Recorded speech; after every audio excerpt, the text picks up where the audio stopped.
The Samsung Galaxy J3 is the sort of phone you'd get if Samsung were to make the Galaxy S7 with around a third of the budget. It's not flashy, but it gets the job done. The trouble is, for around £150, which is how much this costs, you could also get the Motorola Moto G, which in our experience is a better phone.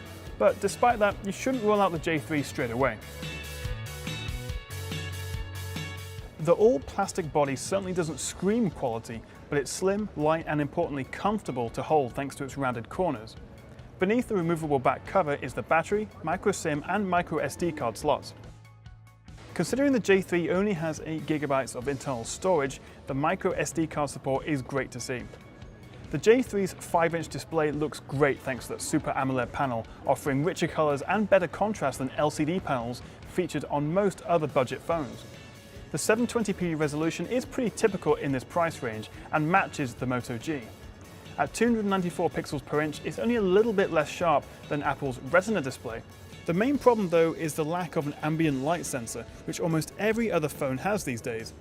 Without it, you'll have to manually adjust the brightness as you head outdoors or turn the lights off at night.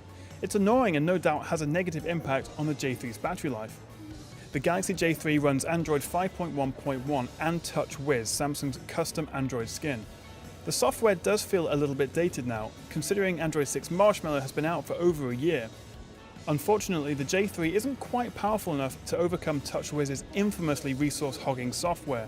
The quad-core 1.2 GHz processor and 1.5 GB of RAM fails to ensure the J3 runs consistently well, with sporadic slowdowns and pauses in general use. The J3 will run most apps and games reasonably well, but you won't get the best graphical settings or the smoothest frame rate in more intensive games. The J3 includes an 8-megapixel f2.2 rear camera, although this drops to 6 megapixels if you want to take widescreen 16:9 pics. As well as that, you've got a 5-megapixel front selfie camera.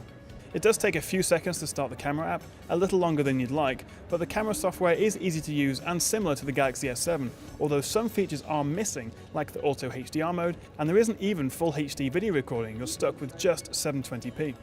In good light, camera quality is decent if unremarkable, although photos lack detail and aren't particularly vibrant. In low light conditions, however, photos are pretty terrible.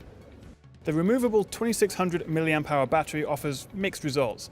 Half an hour of gaming drained around 9% of the battery, whereas streaming video over Wi-Fi used up 12% of the battery over a course of an hour, which is a fairly standard result. But in practice, I found the J3 consumed power far quicker than rivals like the Moto G and Oppo F1.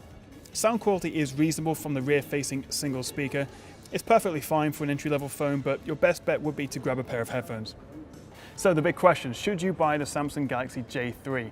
Well, even though I like how comfortable it is to hold, 5 inches is a good size, and the display looks lovely, that Super AMOLED panel is fantastic, there's just one too many compromises. The battery life is poor, the camera quality is pretty average, and the performance isn't really there when you need it.